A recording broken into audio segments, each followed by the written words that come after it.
This is the Ask Faleskini podcast, where the modern economy is discussed from a skeptic's perspective.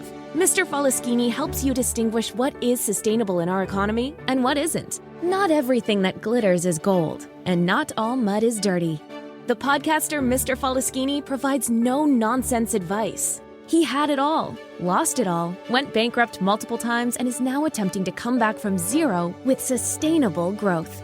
There are numerous coaches and preachers on the internet that preach about positive thinking and how life is all roses if you just care to see it that way. Well, Mr. Faleskini is definitely not one of them. We recommend you ask Faleskini to keep it real. He discusses the darker side of the current economic reality, the side that's more important for your personal and business finance. His first intention is to help you keep what you already have. Not to be a complete party pooper, Mr. Faleskini will also hint at the earning opportunities in the economy today. In order to please the almighty algorithm, please like, share, and subscribe. And now it's time to start taking notes. The mic goes to the podcaster, the one and only Mr. Faleskini. Welcome to the Ask Faleskini podcast with a guest. We are here with incredible Teré Foster of the ARC7 movement. And we are shooting the fourth of the 7-episode series about the ARC7. And today we will discuss financial collaboration as envisioned by Teré. Teré, welcome back to the show. Really great having you here. And let's dive directly into financial collaboration in the ARC7 community, how you envisioned it. Sounds great. Was that a question, or do you want to start with a question? I would like to start with the question. Oh, okay. How do you envision financial collaboration of the ARC7 movement and society? Okay, so like the most simple way to describe it would be like how a husband and wife collaborate financially, where they combine their income and can do twice as much as they could with just one income. That's a simple way to do it, or to think about it. But in the sense of husband and wife, they come together and they build something great. They envision something long term. They buy a house, or maybe a second house, a car, a second car, whatever it is they want to do together. And so that is something that, as a group, if you had that same concept where everyone financially collaborated, I'm going to go step back to the husband and wife thoughts, is that maybe they have their own money set, and they have their collaboration money for the house or the whatever. So there might be some separate income going on, and there might be, some house account that they share in order to pay bills or whatever like that. So that's what I was thinking. But with these 50 leaders, they would come together, they would financially collaborate, they would do what they can, have much bigger vision, because they are 50 instead of just 2. And then as they start to imagine what could be done, what they would like, what they dream of, they can have these conversations, and then start to implement after they have had time to talk about it. As a certified risk manager, I have to assume the devil's advocate position right now. Yeah. And you talked about the best case scenario, when husband and wife, they collaborate, they make much more together than they would each separately.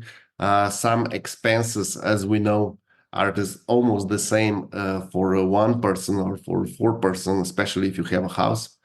And that is something that you intend to multiply in an ARC7 community. However, we also know that in the US, the biggest challenge is divorce.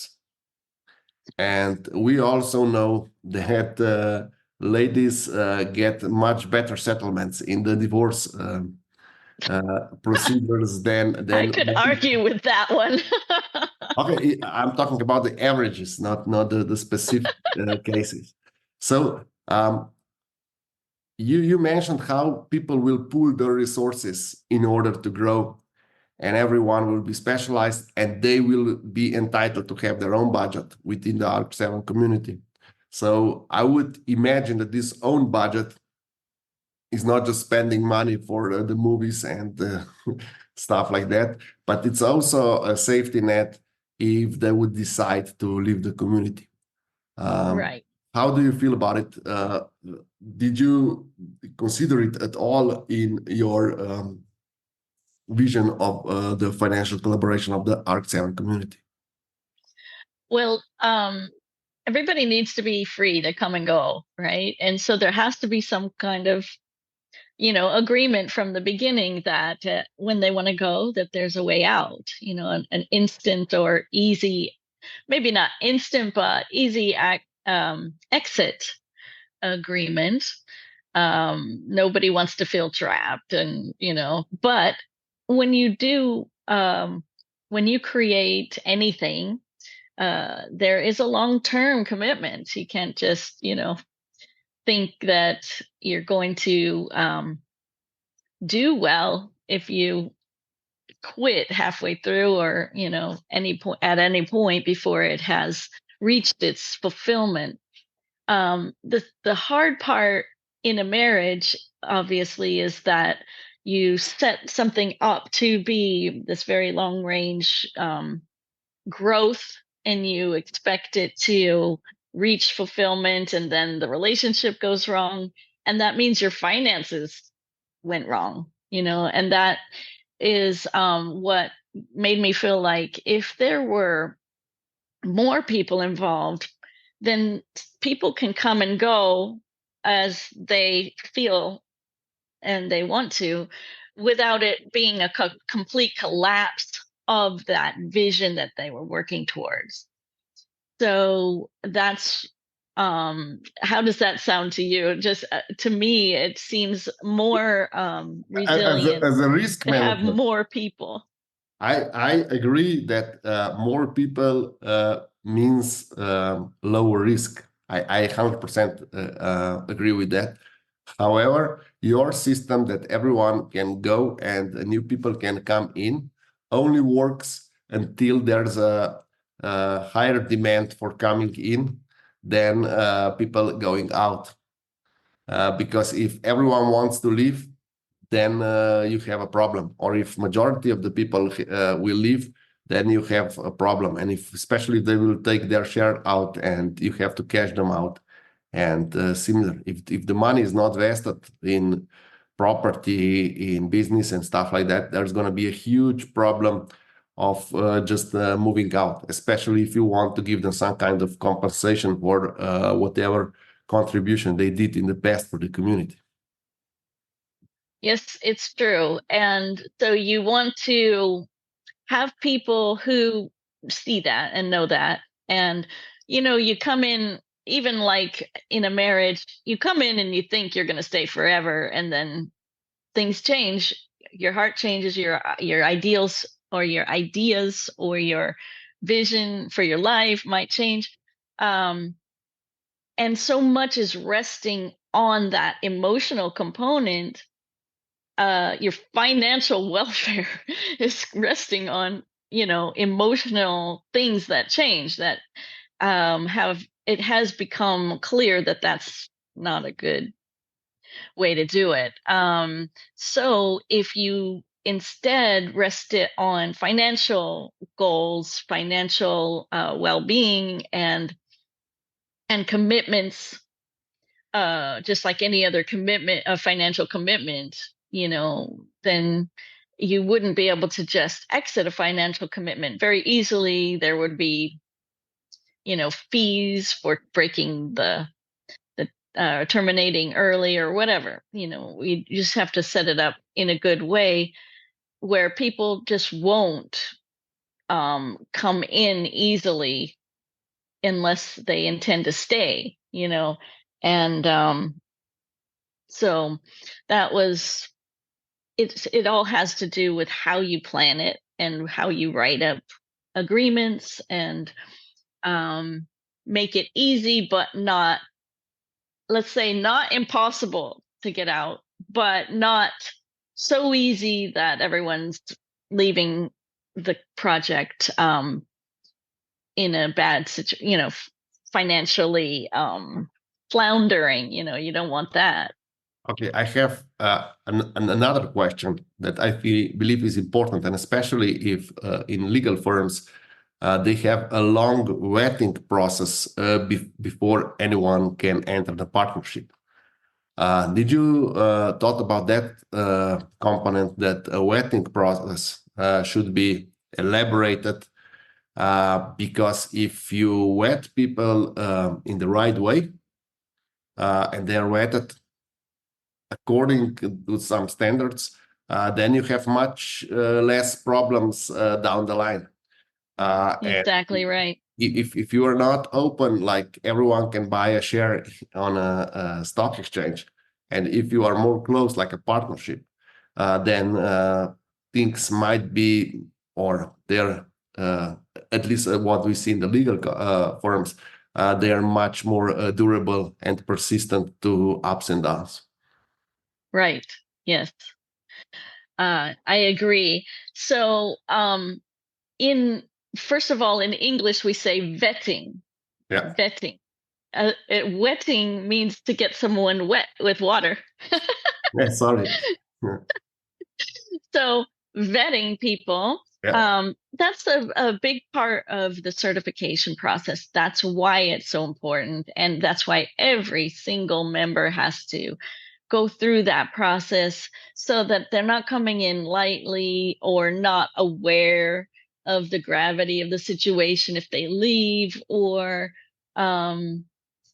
just not maybe seeing, if somebody's come in without a lot of information and they just thought it was going to be something different than they anticipated, then now that's how you would have people coming and going too much.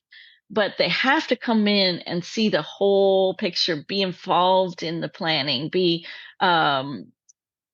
carefully read and be aware of each part of the agreement, so that they don't get in and go, "What? I didn't expect this. I was thinking something completely different." So it really is most important. The very first step is to go through that certification so that you really are all on the same page. Or early on, say, "I'm not on this page. I don't get it at all. I don't want to do this." So it's really important to start with that information. That's it. It's just filling your heart and mind with lots. Another hard question before we continue with the easiest ones. 80% of the US population is financially irresponsible. So if you put from 50 people, 40 people will be financially irresponsible, and they will have a vote and they will have a say. Do you believe that financially irresponsible people can be in charge of or be part of financially responsible community? That is a very good question too, especially if you're bringing in young people, because it's a new thing and it's going to take a long, many decades to bring to fruition. You have to probably find university students that, and that's what I've been working with, is university students, and that without having, you just don't know, do you? There's no way to know it. And it's the same with any new type of experiment, even just coming to America, right? And that whole, it was all a big experiment. Of course, this is much smaller scale, so you don't have as much riding on it. But I hear you. With if people are irresponsible, can the system work? That remains to be seen. We just have to have some way of making ensure you would know better than I because you're so good at that stuff, how to plan it so that it runs itself to some extent, even if people are irresponsible. Okay. You talk about sustainable relationships as the key. How will you implement these sustainable relationships? Where is the trick that we don't understand now, because we are all in let's say in unsustainable relationships, or we get involved, and the most of our relationships right now are really superficial. How will ARC7 community build the sustainable relationship? How will the people that are now used to superficial relationship be able to migrate into sustainable relationships? Again, a very good question. By offering, all I can do, right, is offer the information, offer the training, offer the opportunity to try things a different way, and then watch it unfold. Does it work? If it doesn't work, then we'd have to change the training, add more things. I have already done this process with 250 university students. So I did see some things were missing and I had to add things. And just real obvious things that I thought were obvious. I had to just make a statement and add it to the training, or they didn't know. So it is going to be like that. And that's the way any human system has ever evolved, is, Isn't the trial and evolution error. part of sustainability? Okay, say it again. Isn't the evolution part of sustainability? Yeah. Will Okay, I thought start that's what you somewhere, said. and then you will evolve it into better and better system based Yes, on the needs exactly. and the desires. So Exactly. And if there is if the system is created to adjust and to evolve, then it will work. If there is this hard and fast, rule and you can't change it and it's always the same, now you've just got, a church or, some of these other entities where they have this hard line and you got to follow it. And then if it no longer meets the needs of society, they're still stuck in something that worked many decades ago or something. So there has to be a constant shift and change as people are changing. As we see that people are always changing and growing. So does that okay. answer your question? You mentioned in one of our conversations that you made a huge prototype of the ARC7 community in Rwanda.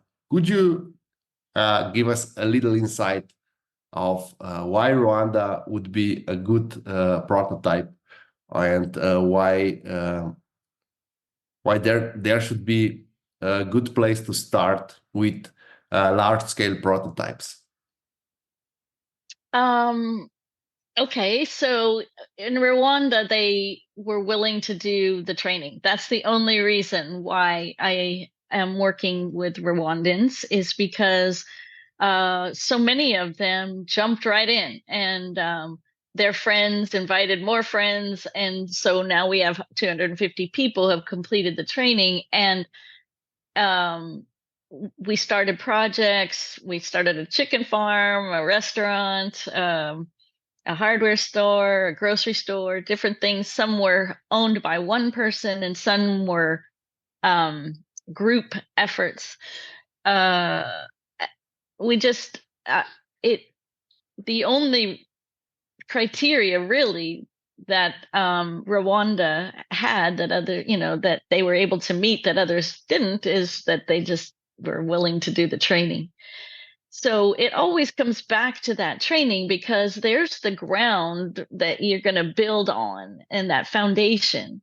If people are willing to do the training, think things through a different way, or even discuss it or put in their own contribution of what they think it should be, that kind of thing, now we've got something to work on or work from. And if you don't have that very basic first step, you can't even get started. Okay, so training is also the base for financial collaboration, if I understood correct. So it's not just a thing, but also training. And sustainable relationships, and just the vision of what can be or what could be. It all starts with that first step of going through this training. And I don't even know if it's called really a training, but it's an overview, or what else would you call it? Anyway, it's just the idea that you have to fill everybody with the same information first before they can start to collaborate and or even change the vision. Would you agree with the thesis that the biggest problem in today's society is that people entering this society, either moving from other places abroad or that are brought up in the US, have the biggest challenge is that they are not educated how society works and what is expected of them in order to be successful and meaningful to the society? That's so true. And maybe they don't even think it's a high priority to be part of society, which is, that's too bad too. But there are others, I think, who are ready. So let's say it seems like half and half. Whenever I am out and, talking to people, about half say, "Oh my gosh, this is so great. Oh, I'd love this. I want to be a part of this," and then the other half is like, "What? Whatever," and they'll debunk everything I say. And so perhaps some people like the idea and would jump right in, and others wouldn't even see the value of it. So that's what is good about, especially in America, we have that choice. We can do whatever you want. What's bad is when somebody gets an idea like socialism or communism or whatever their idea is, and then you have a gun to your head. You can't choose whether you want to be involved or not. But in this case, it's a simple choice. You want to be involved? Does this sound interesting to you? Would you like to be part of this experiment? And then also just be really open the whole time, whether it's working, and just say, this isn't working for me, or we need to change this thing over here is not working. That's the whole point of anything that works well, is that there's good communication, open communication, and that things can change and improve. That hope of improvement is what I am really focused on.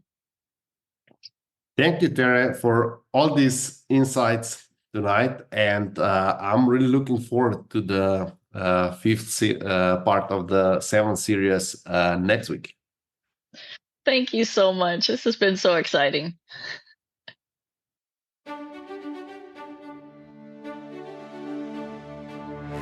Thank you, Mr. Faleskini, for this outstanding podcast. And thank you for listening to the Ask Faleskini podcast until the end.